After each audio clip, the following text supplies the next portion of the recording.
Halo semua, Halo. Halo. perkenalkan kami dari Bina Nusantara Bandung, dari Prodi Creative Partnership, saya Riki Chandra. Saya Gina Oktaviana. Saya William Marianto. Jadi kita ingin mewawancari seorang entrepreneurship di bidang food and beverage bernama Andrew Steve. Nama kafenya itu Os Cafe, sudah berdiri dari tahun 98, jadi berarti sama sekarang sudah 23 tahun berdiri. Sekarang kita tinggal tunggu saja narasumbernya masuk. Oh, malam Ko Steve. Yuk, malam. Makasih ya udah nyempetin waktu buat saya interview usahanya. Yuk, sama-sama. Jadi kita akan memberi kok sekitar 8 pertanyaan. Oke. Dibagi 3 orang kita kelompok. Dimulai dari William aja. Yuk. Oke, ya. Oke, ini Ko Steve ini the owner dari Os Cafe ya? Iya, betul. Owner dari Os Cafe, betul. Nah, gimana sih kok caranya Koko dapat ide buat bangun bisnis Os Cafe ini kok? Oke, mungkin gue cerita dulu dari awal gimana Os Cafe berdiri mungkin ya, gitu. Jadi teman-teman Os Cafe itu udah berdiri dari sejak dari sejak 11 Juni 98. Jadi ini kita udah mulai masuk ke tahun ke-23. Jadi awalnya waktu itu tuh sebetulnya Papi ngantor dan di entertainment juga. Terus waktu itu kita tahun 98 itu kan seperti yang kita tahu Indonesia itu masuk ke krisis moneter waktu itu kan, gitu. Nah, waktu masuk ke krisis nah tadinya kita sekeluarga itu waktu ada kerusuhan Mei itu tahun 98, mungkin kalau kalian belum lahir, kita waktu itu udah mau pindah ke Sydney, Australia waktu itu. Nah, waktu kita mau pindah ke Sydney, ternyata opa sakit. Jadi kita harus bikin satu decision, bingung nih pindah ke Aussie atau enggak, karena takutnya kalau kita pindah ke Aussie takutnya si opa meninggal kita udah nggak bisa ketemu, karena kalau PR kan nggak bisa, kalau nggak salah minimal 2 tahun gitu kan. Nah akhirnya dari situ udah nggak ada kerjaan, akhirnya papi jual gelang emas 30 gram, itu waktu itu nilainya cuma 5 juta rupiah doang tahun 98. Halaman rumah kita di Taman Kopo Indah 1 Blok Q nomor 7 itu akhirnya kita jadiin table cuma 5 table waktu itu, dan itulah Os Cafe yang pertama 11 Juni 98. Lalu tahun kedua kita ekspansi ke tahun ketiga kita ekspansi ke nomor 6, tahun ke-7 kita ekspansi ke nomor 8. Jadi sekarang Os Cafe itu ada di atas 3 lahan rumah di Taman Kopo Indah 1 Blok Q nomor 6, 7, 8, plus Os Pokrip yang di Pascal, plus juga Taman Kopo Indah 1 H39 yang ada di seberang. Nah, kenapa waktu itu pemikirannya buka kafe? Karena memang mungkin informasi juga kenapa namanya Os Cafe, karena Os itu namanya papi, jadi namanya Dave Os gitu. Nah, OZT itu memang tulisannya seperti itu. Nah, kenapa dia bikin steakhouse? Karena memang dari waktu zaman dia pacaran, papi mami itu sangat suka makan steak, dan passionnya dia itu memang salah satunya adalah masak. Nah, akhirnya dia mikir, kenapa ya kalau saya makan steak satu terlalu kecil, dua terlalu besar. Gimana kalau kita bisa bikin ukuran dari 150 gram, bahkan Indonesian biggest steak sampai ke waktu itu 2 kilo gitu. Jadi akhirnya ya udah kita kerjain, dan puji Tuhan sampai hari ini udah berjalan sampai 22 masuk ke tahun ke-23 gitu. Wah, menarik banget kok. Udah lama juga ya. Lama. Older than you. Lebih tua dari umur lu. Kalau orang kayaknya udah beres kuliah, sekarang lagi skripsi nih kayaknya nih Os Cafe. Iya. Gitu. Next. Gue mau nanya kok ya. Kau kan di sini sebagai co-founder ya? Bukan co-founder sih, jadi kayak second generation owner sih. Jadi kan papi mami itu kan foundernya. Kalau gue mungkin udah ke second owner, jadi udah kayak bagian yang ekspansi mungkin kalau bagian gue sih. Gitu. Jadi terus, expander. untuk ngelanjutin gitu, passion Koko dan motivasi Koko apa di untuk lanjutin usahanya?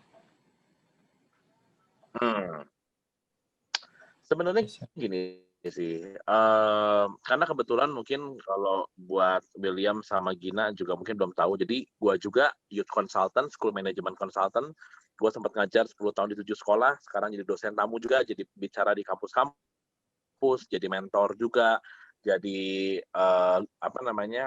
banyak support anak-anak muda untuk bikin usaha. Jadi sebetulnya kalau ditanya passion nggak sih ngelanjutin usaha ini? Gue selalu bilang kayak gini, kalian sekarang hidup enak, orang tua kalian ekonominya baik, misalnya gitu. Live in Indonesia dan itu nilai plus banget buat kita anak-anak mulai usaha.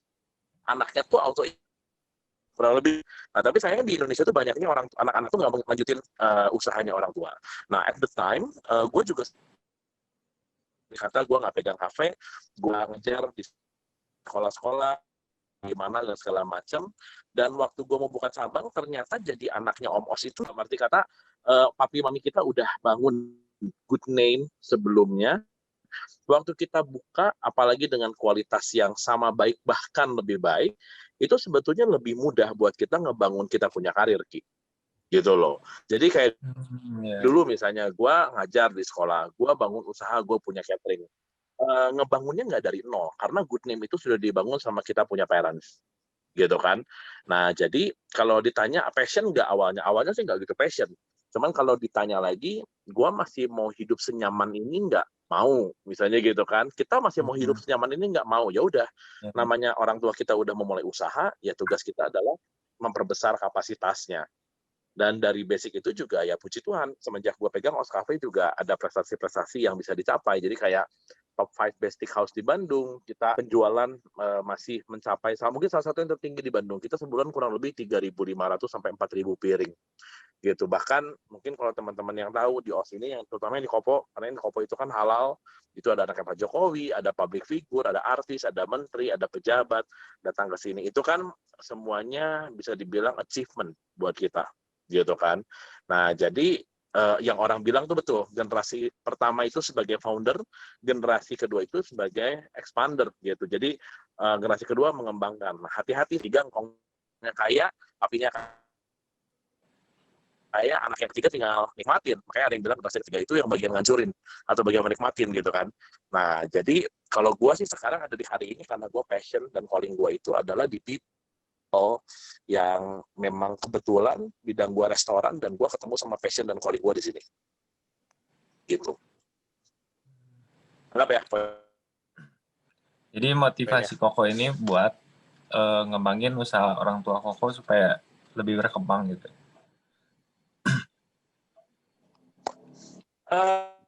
Lebih berkembang pasti. Yang berikutnya lagi ya sebagai anak laki-laki paling besar, anak laki-laki pertama, ya kita punya kemampuan, maksudnya kita punya kewajiban untuk mempertahankan. Kenapa? Karena ya seperti yang kalian tahu, membangun usaha dari nol itu kan gak gampang. Gitu. Gue juga kan ada beberapa startup yang gue sempat bangun gitu. Ya otomatis dengan ada namanya OS ini kan lebih mudah yang gue bilang tadi.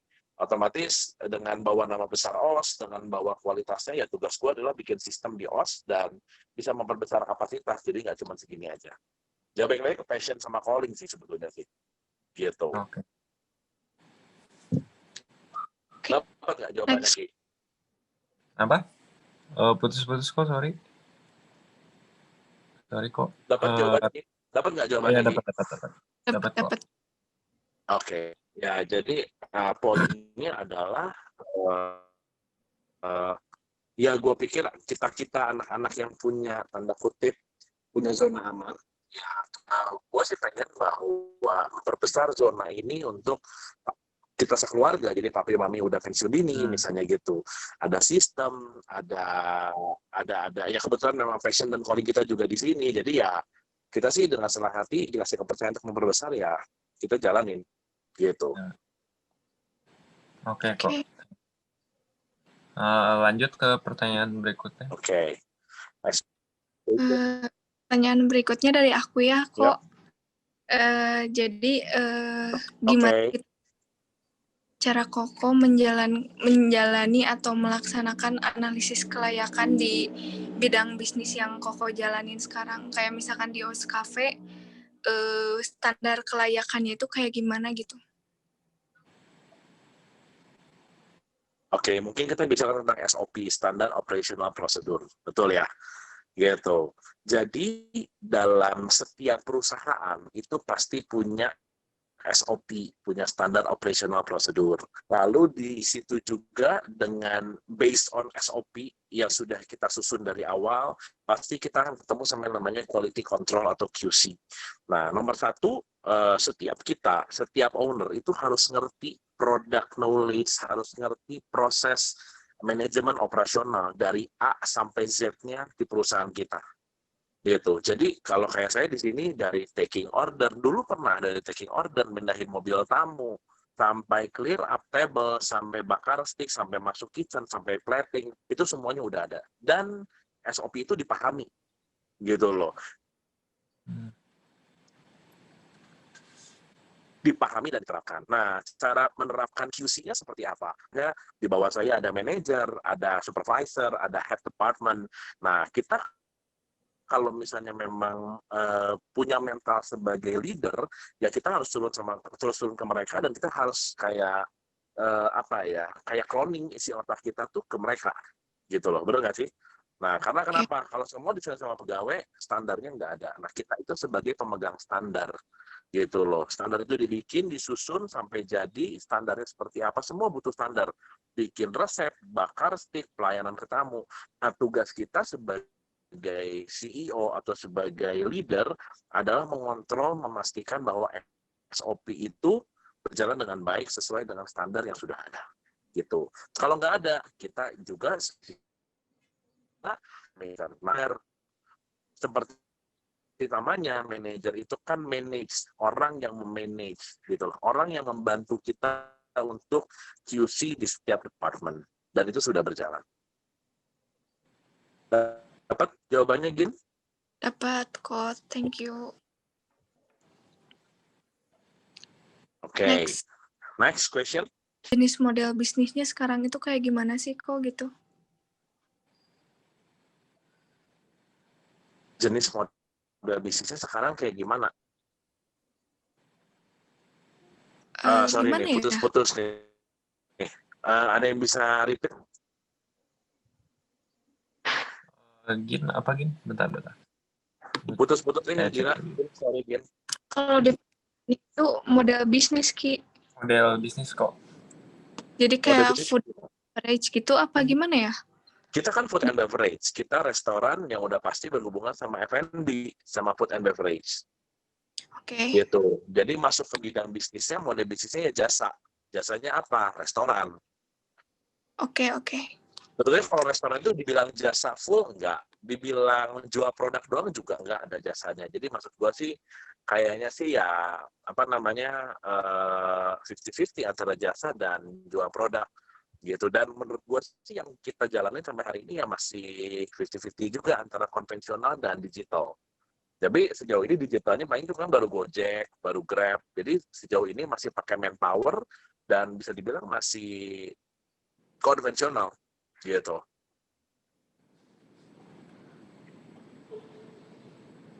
Betul nggak itu jawaban yang dimaksud? Iya. Dapat. Gitu. Next question. Ya, ini kok aku mau nanya kok. Agak balik bentar ya kok.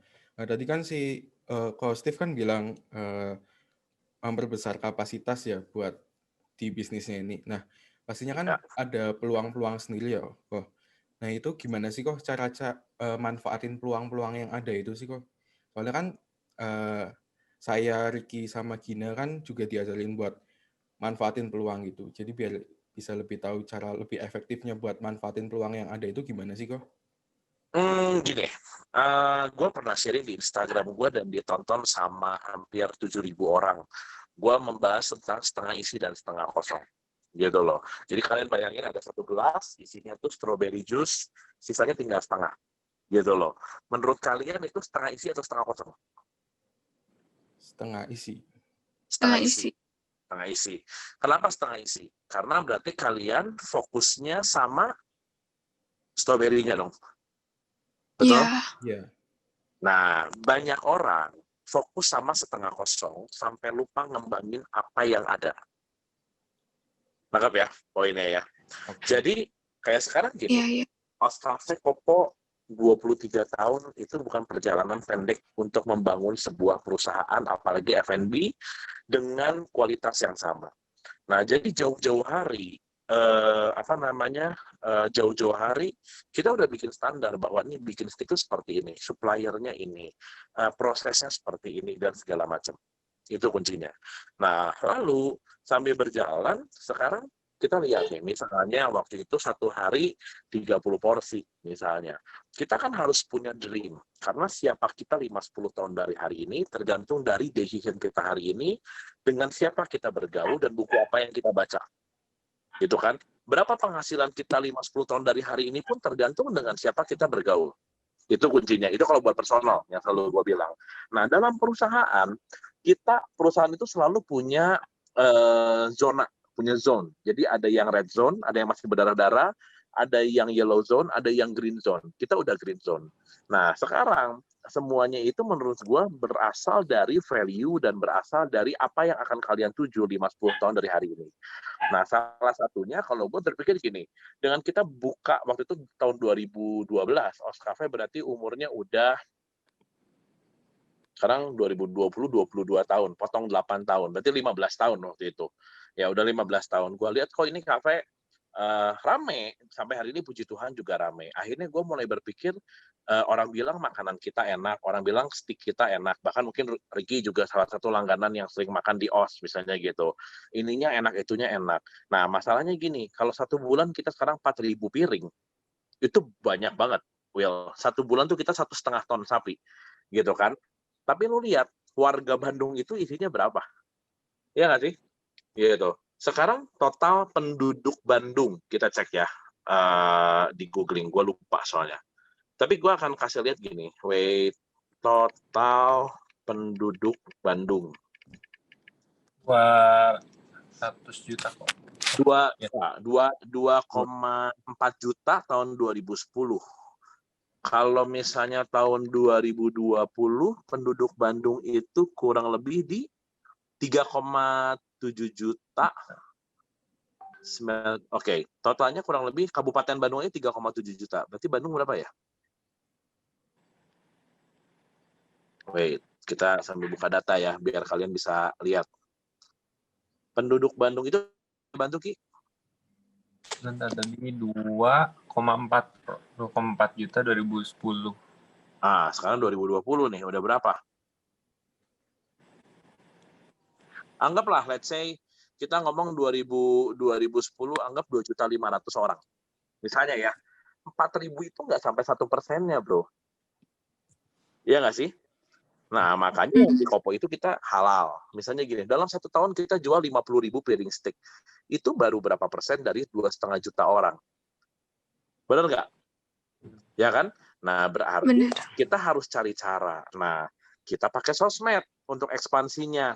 Nah, kita ada 3 sosmed. Ada yang Endrustif 77, itu yang punya gua pribadi, itu personal branding. Yang keduanya Instagram Os Cafe, yang ketiganya Instagram Os Pokrip. Satu lagi yang Os Cafe itu. Gitu loh. Nah, si Instagram Os Cafe ini kita pakai untuk prestasi-prestasi, achievement yang kita dapat. Misalnya gitu kan. Contoh, datang anaknya Pak Jokowi, datang anaknya Pak Ahok, datang Lucinta Luna, datang siapapun, kita share di situ bahwa kasih tahu sama publik bahwa perusahaan kita ada. Yang kedua, kita caranya adalah ya bangun Instagram kita. Gimana caranya? Gue bisa dikenal. Kayak sekarang follower gue 9.200. Belum 10.000. Itu dalam keadaan di private. Satu hari yang lihat story gue 3.000 sampai 4.000 orang. Nah, dari 4.000 ada yang beli misalnya 1 orang, 2 orang, kan 4.000 nggak, kalau 10% udah 400. Iya nggak sih? Gitu. Kan nggak mungkin dalam 1 hari 400 itu beli. Nah, anggaplah dalam 1 hari yang beli misalnya cuma 4 orang aja. Iya nggak sih? Cuma 0,1%. Itu kan sudah promosi juga. Nah, jadi peluang-peluang itu selalu ada. Masalahnya kita mau ambil atau enggak, Will. gitu loh. Oke. Jadi kayak sekarang nih OS Cafe, kita satu tahun kita jual 50.000 piring steak. Nah, gimana caranya kita tetap jadi nomor satu sih yang udah pasti mempertahankan kualitas, jangan sampai berubah. Yang kedua, jangan cuma jualan sama teman-teman kita aja, gitu kan? Gitu bisa mau karena sampai hari ini kita nggak pernah pasang iklan. Nah, gimana?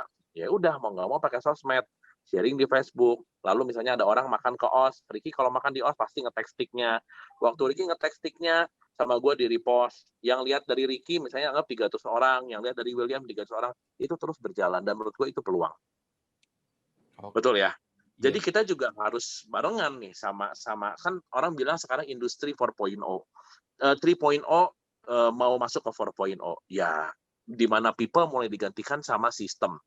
Kita juga kan nggak pernah nyangka dong, kayak sekarang ada Gojek, ada GoFood, ada GrabFood, ada apapun itu, ya kita mau nggak mau engagement sama mereka.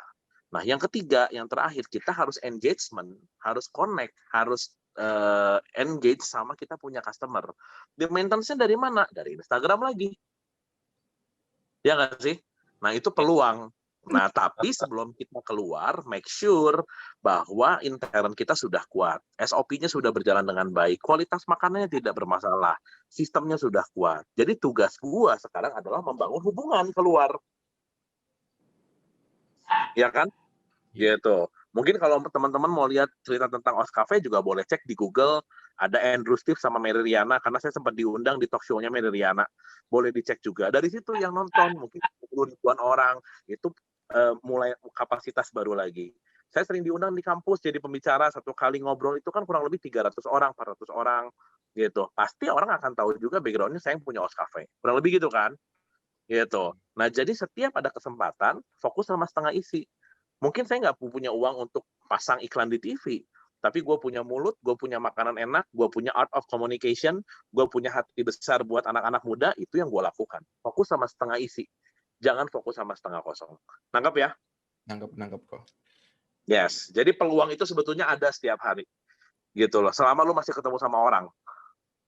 Oke. Gitu. Makanya standar yang gua kasih buat customer adalah standar yang sama seperti apa gua mau diperlakukan. Itu gua terapkan baik sebagai pengusaha restoran, baik sebagai youth consultant, baik sebagai siapapun, maksudnya gitu loh. Standar yang gua kasih buat orang adalah standar yang sama seperti apa gua mau diperlakukan. That's the point. Jadi bicara tentang how we treat the customer, how we treat the people, how we treat the others. Gitu. Jadi ini ya kok, dari yang nge-treat customer gitu jadi bisa menciptakan peluang gitu kan. Sesimpel gue sama Ricky kenal juga di OS. Gue sama Ricky di sekolah yang sama, kita sama-sama di BPK Penabur, gitu kan. Nggak pernah kenal, tapi waktu makan di OS, akhirnya mulai kenal, gue say hi, akhirnya add Instagram, akhirnya mulai ngobrol, akhirnya mulai ngajak sepedahan bareng, akhirnya meskipun gue naik sepeda, akhirnya sekarang kok boleh nggak mau wawancara, itu kan semua berawal dari restoran ini. Berawal dari cara gue servis. Kalau seandainya Ricky datang dan gue nggak panggil dia, kita nggak akan wawancara hari ini. Sesimpel itu kan, Will? Iya. Iya nggak sih? Gitu. Nah, makanya bangun Instagram. Itu menurut gue salah satu. Contoh gini, gue add Instagramnya Ricky, gitu. Pakai Instagram OS Cafe. Dia belum tentu mau fallback. Karena dia nggak mau berteman sama stick gue, gitu kan. Gitu, dia udah tahu menu di perusahaan gue. Tapi waktu yang add-nya Instagram gue, mungkin dia pengen kenal man behind OS Cafe. Iya nggak sih? Nah, di situ relation dibangun. Gitu. Oke. Berarti sosial media itu emang kuat ya, kok? Kuat as long lu tahu cara mempergunakannya dengan baik. Karena banyak orang punya sosmed isinya toxic. Makanya kalau lihat Instagram gue, follower 9.200, follow request masih 1.000, foto 5.000 bodo amat. Karena dalam bisnis yang dibutuhkan itu adalah people trust. Gitu loh. Sama service. Makanya kalau di restoran tuh gue punya 6 good food, I mean good product. Yang keduanya good quality, kualitas dari produk tersebut, good location, good price, good atmosphere, vibes-nya seperti apa, yang terakhir adalah good service. Gitu loh. Karena Indonesian people cari yang murah tapi service-nya oke. Makanya value itu akan ngedrive kita kemana kita mau bawa. Gue bisa bikin steak yang harganya 500.000, sekali makan bisa aja. Tapi gue lebih pilih profit margin cuma 30%, tapi 1 bulan 4.000 piring. Daripada 500.000, 1 bulan mungkin cuma 100 piring. Iya. Ya kan? Nah, itu value. Jadi everything is always based on your value. Gitu. Oke. Oke. Thank you kok. Selanjutnya kok. Enak ya ngobrol sama pembicara, jawabnya lancar ya? Gitu. Ada lagi? Gue mau nanya kok. Yap. Selama ini ada nggak sih kompetitor kok dari Of usaha? course. Contohnya yang menjadi kompetitor siapa aja? Kalau ngomong kompetitor, namanya restoran, semua yang berhubungan sama makanan, itu pasti kompetitor. Dikerucutin lagi steakhouse, orang lain pasti ada kompetitor. Tapi gue selalu percaya bahwa Tuhan kasih berkat itu nggak mungkin ketuker. Itu loh bagi gue. Jadi tugas lu adalah fokus sama apa yang ada di depan mata lu dan do your best. Gitu loh. Waktu sikap hati lu benar, waktu lu do your best, sepupu gue yang muslim bilang itu adalah kunci dari kun fayakun. Betul ya, Gin ya? Iya. Iya kan? Nah, jadi kun fayakun itu kan kalau Tuhan udah buka pintu, kalau gue nggak salah nih, sorry, nggak ada yang bisa tutup. Kurang lebih seperti itu. Nah, gimana caranya untuk dapetin perkenanan Tuhan? Kalau di kita ya Kolose 3 ayat 23. Lakukan apapun yang kamu kerjakan seperti untuk Tuhan, bukan untuk manusia. Jadi value lu nggak boleh uang. Kompetitor banyak Ki, ya kan? Dia tuh. Tapi yang membedakan adalah bicara tentang gimana cara lu nge-treat customer lu, gimana cara lu melakukan pekerjaan lu. Dan baik lagi semuanya based on your value. Tunggu Gitu jawab loh. pertanyaan gue yang belum mau tanyain tadi, tapi udah dijawab sama Koko. Oke, gitu. Jadi gimana nih cara kita ngadepin kompetitor? Berkat mah nggak akan ketuker, Ki. Bener nggak? Kasih aja yang terbaik. Apakah lu selalu berhasil? Yang namanya juga manusia, yang sempurna cuma Tuhan. Gagal ada, kadang-kadang juga gue nggak bisa melakukan semaksimal mungkin, karena kan gue prakteknya setiap hari, Ki. Betul nggak? Sometimes mood gue nggak baik, sometimes mood gue nggak oke, but I'll do my best. Gitu loh. Nah, jadi itulah balik lagi ke yang tadi William tanya, bicara tentang quality control-nya. Gitu loh. Jadi kalau buat gue sih simpel sebetulnya. Berkat Tuhan udah siapin, tugas lu adalah memberikan yang terbaik yang lu bisa, yang memang itu dipercayakan sama lu gitu loh. Jadi setia sama perkara kecil, pasti Tuhan kasih perkara besar. Gitu. Jadi kalau ngomong kompetitor, ada lah banyak. Gitu loh. Cuman gue menemukan poin ini. Kok kenapa sih anak Pak Jokowi bisa mampir ke OS? Kok kenapa kenal sama Pak Ahok? Kok kenapa kenal sama Pak Jokowi? Kok kenapa kenal sama banyak artis? Gue cuman bilang gini, gue tetap cuman tukang stick. Tapi gue punya 3 poin fokus setengah isi nih. Gue fokus sama setengah isi di hidup gue. Gue punya art of communication, gue punya stick yang kata orang enak, dan yang terakhir, people always make a good deal on the table. Semua orang itu pasti makan, mau lu gembel, mau lu apapun itu, mau lu presiden, lu pasti butuh makan. Dan siapa sih orang yang nggak happy dikasih makan enak? Nah, gue berusaha menyampaikan message itu sama semua orang. Gitu loh. Jadi usaha yang bisa bertahan di masa-masa apalagi pandemi kayak gini, kompetitor banyak, usaha yang di mana lu sebagai owner, lu harus punya empati. Gimana caranya kalau lu berdiri di atas sepatu customer lu? Ya kan? Yeah. Gitu. Kayak gue sekarang misalnya gini nih, kita ngomong hitung-hitungan. Gue dibayar berapa datang ke kampus? Gue dibayar berapa diwawancara sama kalian? Gue nggak dapat apa-apa. Tapi prinsip gue jadi berkat bukan biar diberkati, tapi karena gue sudah diberkati. Toh kalian juga sebagai mahasiswa pasti akan cari narasumber yang bisa kasih jawaban yang qualified. Kalau yang tugas kalian nggak oke, kalian cari pembicara baru lagi. Nah, ini gue lagi kasih yang terbaik buat kalian. Gitu loh.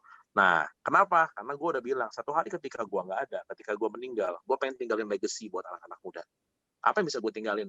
Cuman toko stick, gitu kan? Tapi gue pengen orang yang makan ke OS itu dapetin value, dapetin legacy yang gue tinggalin kalau someday gue udah nggak ada. That's the point.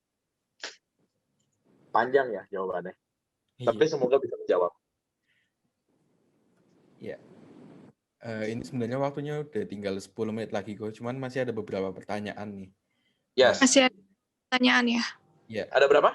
Ada Masih ada 2. 2. Oke, yuk cepat aja yuk. Ya. Oke. Oh, di aku duluin. Di Oh iya. kan paten itu kan sangat penting ya kok. Apa sangat penting? Hak paten itu kan penting banget ya kok. Hak paten penting, betul. Ya. Kalau misalnya di dunia kafe kayak gitu, yang dipatenin itu apa aja sih kok? Brand. Karena brand. Jadi OS-nya itu yang dijadiin, yang kita patenin, OZT-nya itu yang kita patenin, OS-nya kita patenin. Belakangnya bebas, mau OS pokrip, mau OS cafe, mau OS catering, mau OS apapun, boleh. Kalau resep mau dipatenin nggak bisa. Karena misalnya lu pakai garam 100 gram, kalau lu tambahin 101 gram rasanya nggak berubah, tapi takarannya sudah berbeda. Nah, makanya pentingnya kalian jaga quality control, dan yang paling penting itu adalah brand-nya. Gitu. Oke. Yes, ada lagi?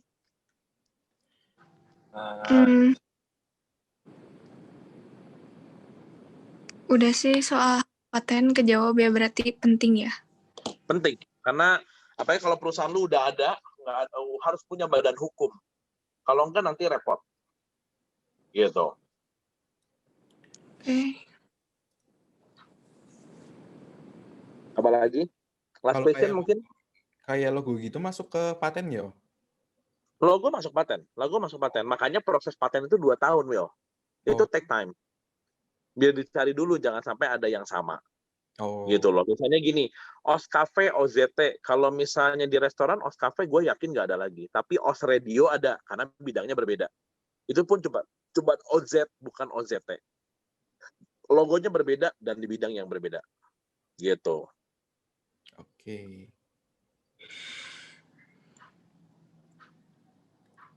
Mungkin pertanyaan terakhir dari Ricky kok. Yuk. Kan dulu-dulu kan sebelum booming ini kan, sebelum ada Instagram gitu. Gimana kok memprediksi ke depannya buat jadi sampai kayak gini? Dulu kok memprediksikannya gimana? Sebetulnya gue nggak prediksikan, tapi gue cuma bilang gini, satu, apa yang ada di depan mata kita maksimalin, itu yang paling penting. Nomor 2, kita lihat, karena gini, orang yang tidak mau berubah adalah orang yang paling bodoh, karena bumi dan people itu always change. Setiap hari mereka berubah dan kita harus bisa menyesuaikan diri. Yang ketiga, ya mulai bersahabat sama hal-hal baru, gitu kan. Misalnya gini, semua orang udah pakai Gojek dan gue nggak mau pakai Gojek kan bego gitu kan, ya nggak sih? Nah, jadi sebetulnya sih fokus sama yang ada, maksimalin potensi, SOP dan QC, tapi di luar itu yang lebih penting itu adalah kita harus baca situasi, kita mau bawa kemana perusahaan kita. Makanya kalau dulu tuh gue gini, pokoknya sebulan gue harus 1.000 piring, sebulan harus 1.500 piring, sebulan harus 2.000 piring. Lalu akhirnya kita diliput TV, dari media kita masuk Next Carlos, datang, kalian boleh cek di Instagram juga, mungkin stick terbesar di Indonesia, mereka datang. Nah, itu kan semua berawal dari informasi. Informasi itu dari mana? Ya dari sosmed. Jadi sebetulnya buat gue sih gimana caranya gue memprediksi beberapa tahun ke depan, ya gue harus perbesar kapasitas gue dengan knowledge yang ada. Jadi bukan cuma product knowledge, tapi diperlukan juga knowledge yang berhubungan sama dunia umum gitu kan. Benar nggak sih? Gitu. Nah, itu yang lu harus bisa berdamai gitu loh. Karena contoh kemarin gue makan di salah satu restoran. Kenapa gue makan di restoran itu? Gara-gara gue lihat di TikTok. Pas gue datang, yang punyanya enci-enci udah umur 50-an. Dia mungkin nggak ngerti TikTok gimana cara pakainya gitu. Nah, tapi makanannya enak banget. That's why the reason pentingnya kita jaga SOP. Kalau kita nggak ngerti, mungkin orang yang akan bantu kita dengan caranya mereka. Begitupun sesuatu yang jelek, gitu kan? Gitu. Kalau misalnya seandainya sesuatunya jelek, misalnya gitu, tetap akan masuk ke media. Makanya ya penting-pentingnya, itu penting-penting banget gitu untuk kita jaga kualitas dan kita bisa engage sama apa yang lagi tren sekarang. Gitu. Kalau zaman dulu kan tugasnya mouth to mouth, service doang. Sekarang tiba-tiba orang setiap kali makan cekrek gitu kan. Nah, makanya platingnya harus bagus, servisnya harus bagus, makanannya harus oke, harganya harus terjangkau, dan banyak poin lagi. Jadi kok gitu. Prioritasin knowledge gitu. Iya dong, lu nggak ada knowledge susah, Ki. Iya nggak sih? Gitu, lu nggak ada knowledge gitu. Misalnya produk knowledge-nya nggak ngerti. Misalnya gini, ada tamu komplain dagingnya keras. Lu nggak punya knowledge, lu nggak bisa handle, lu repot. Iya nggak sih? Gitu.